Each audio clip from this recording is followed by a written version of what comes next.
Kalau saya sih jujur nggak setuju Pak. Kita kan lagi orderan sepi begini, ditambah ya Pertalite yang kita nggak dapat subsidi ya kan. Ya kita mau gimana? Masa iya mau kita mau disengsarain terus? Khawatir banget dong, apalagi kalau misalnya buat pengguna sehari-hari gitu ya. Untuk misalnya nggak boleh pakai subsidi kan pasti harganya akan naik ya. Nanti kalau misalnya harga naik kan berarti ongkos kami buat ke kantor kan berarti juga harus ada pembagian biaya lagi. Aduh, jadi kurang setuju ya. Takutnya tarif ojek online-nya malah naik. Kan beban juga tuh kita sebagai pengguna ojol. Jadi repot, jadi naik lah. Kebutuhan juga jadi naik semuanya gitu.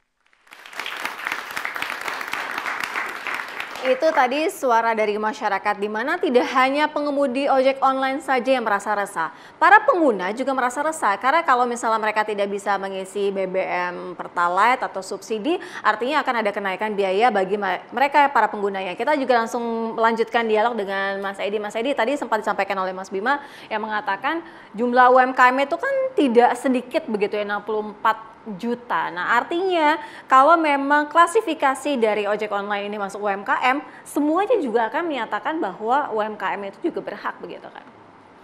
Ya, mungkin tidak seluruh UMKM itu bergerak di bidang transportasi seperti ojek online ya. Jadi mungkin banyak yang bergerak misalnya di bidang makanan, minuman, ya di bidang mungkin membuka warung dan lain-lain yang tidak membutuhkan asupan BBM Pertalite. Ya, jadi itu mungkin menjadi pembedanya. Kedua, ya UMKM yang lebih banyak itu ketergantungannya tidak pada Pertalite tetapi pada hal yang lain yaitu LPG 3 kg yang juga disubsidi dan juga subsidinya tidak tepat sasaran. Gitu.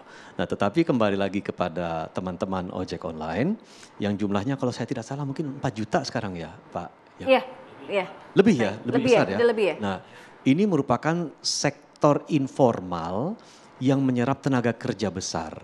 Jadi saya merasa bahwa tentu itu membutuhkan perhatian khusus dalam artian bahwa ya sekarang ini mereka menikmati BBM Pertalite subsidi itu ya itu adalah bagian dari kegiatan mereka yang esensial sehari-hari.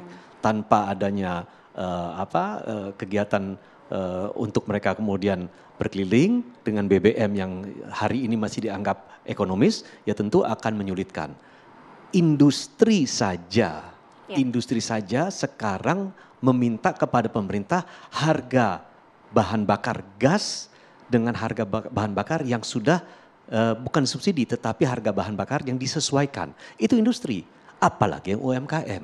Jadi kami mendukung ya bahwa UMKM, ojol ya itu tetap diberikan kesempatan untuk memberi Pertalite bersubsidi itu.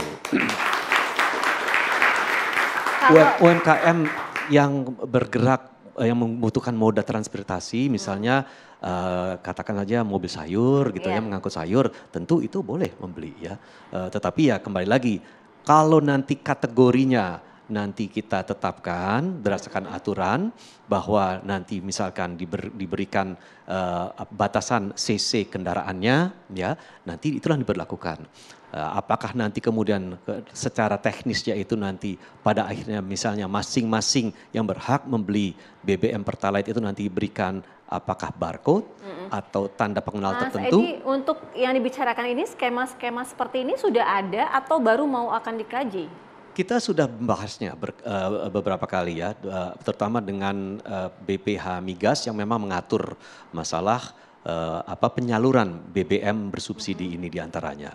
Jadi berbagai skema secara teknis untuk penyerapan di lapangan, termasuk juga penyalurannya yang saat ini juga sering kita dengar di media, penyalurannya melalui pemberian langsung. Jadi subsidi itu tidak diberikan kepada produknya, tetapi kepada penerimanya. Itu. Jadi katakan saja kita sudah memberikan daftar, memiliki daftar siapa saja yang kemudian berhak atas subsidi, mereka kan nanti akan mendapatkan. Dan itu subsidi. Lebih tepat sasaran. Lebih tepat sasaran karena berbasis data, tinggal kita mengakurasikan datanya. Memang itu akan ada risiko, ada yang mungkin tertinggal, tidak ikut di dalam datanya. Tetapi saya kira sebagai tahap awal, bagaimana kita kemudian bisa menata subsidi itu agar lebih tepat sasaran, jadi supaya langsung diterima oleh yang berhak dan kemudian mengurangi penggunaan oleh mereka-mereka yang tidak berhak selama ini, yang jumlahnya justru jauh lebih besar daripada yang berhak, itu melalui subsidi tepat sasaran langsung ditransfer kepada penerima. Mas Edi, plus minus dari mekanisme yang ada saat ini apa saja? Dari mekanisme saat ini sekarang belum ada larangan kan. Jadi kita kecuali mereka yang belum memiliki aplikasi My Pertamina untuk bisa membeli BBM Pertalite itu, ya itu mereka tidak bisa membeli. Tetapi yang sudah membeli, biarpun mereka mampu, ya karena mereka tidak ada larangan untuk mendownload aplikasi itu, mereka tetap bisa membeli. Bahkan mereka bisa membelinya juga hanya ada batasan volume. Tetapi tidak ada batasan satu keluarga mungkin kalau udah mampu punya 3 mobil, tiga-tiganya memiliki aplikasi My Pertamina bisa tetap membeli. Gitu. Baik, Nah, kita itu tanyakan kepada Mas Igun ya. Mas Igun, mengenai skema apa yang sudah disampaikan oleh Mas Edi, apakah memang skema ini menurut Mas Igun sendiri sudah tepat atau perlu lagi lebih dibaguskan gitu agar lebih merata? Kalau pandangan kami, skema yang mungkin bisa dijalankan berdasarkan CC juga. Artinya dari CC kendaraan aja udah bisa dilihat konsumsi dari bahan bakar bersubsidi ini. Pastinya kalau CC sudah baik itu roda 2 maupun roda 4 dan lainnya, kalau CC-nya sudah besar ya konsumsinya pasti akan lebih besar juga. Nah, saya setuju dengan yang disampaikan oleh Pak Edi, skema tersebut bisa dijalankan karena jangan sampai tidak ada mekanisme, tidak ada skema, nantinya balik lagi ojek online jadi korban lagi gitu.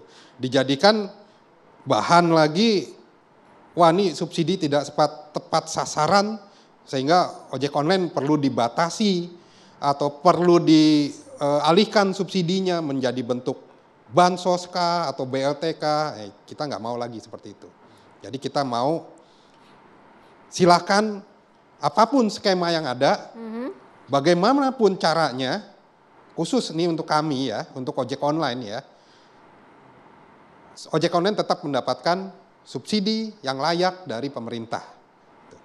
Baik, kita juga ke Mas Bima. Mas Bima, mengenai pembatasan dari BBM bersubsidi ini kan menuai polemik ya dan juga tersorot begitu ya. Artinya ada sangat-sangat sensitivitasnya tinggi gitu ya. Nah, dampaknya secara sosial dan ekonomi seperti apa?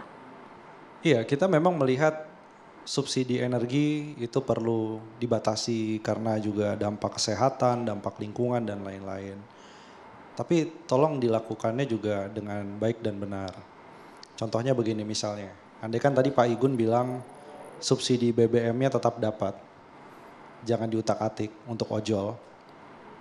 Minta juga Pak untuk dapat kompensasi kenaikan harga BBM akibat PPN 12%. Karena BBM itu juga kena PPN, jadi harusnya minta 2. Subsidi Pertalite tetap dapat plus bansos untuk kompensasi dari harga BBM yang akan dikenakan PPN dan kebutuhan-kebutuhan lainnya yang kena. Ya, jadi begitu tuntutannya ya. Itu jadi satu. Diberikan saran. Ya, yang kedua, sekarang kalau melihat pemerintah dulu pernah punya target sebenarnya untuk mulai menggeser ojek online dengan kendaraan listrik. Nah, ini juga perlu dicek sejauh mana karena banyak keluhan dari ojek online soal masalah baterai, masalah infrastruktur. Sebenarnya tidak perlu ribut-ribut untuk ojol harus mengurangi konsumsi BBM bersubsidi. Itu secara alamiah kalau porsi dari kendaraan atau motor listriknya itu berhasil. Artinya kualitas motor listrik lebih baik daripada motor BBM. Ngantri BBM itu lebih menyulitkan daripada nuker baterai di charging station. Itu kita nggak perlu ribut soal masalah ojol dapat subsidi atau tidak untuk Pertalite. Karena secara alamiah dia turun. Nah ini pertanyaan besar. Kendaraan listrik ini adalah sebuah proyek yang terkesan jalan di tempat. Produsen sudah mulai mengeluh, insentif diberikan besar juga ternyata nggak merubah pola transportasi umum kita juga.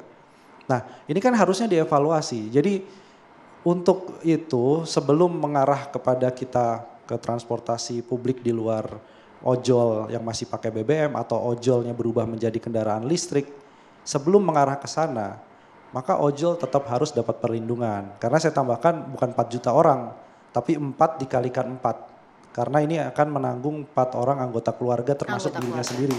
Berarti ada 16 juta baru driver ojol yang dipertaruhkan, 16 juta orang beserta keluarganya.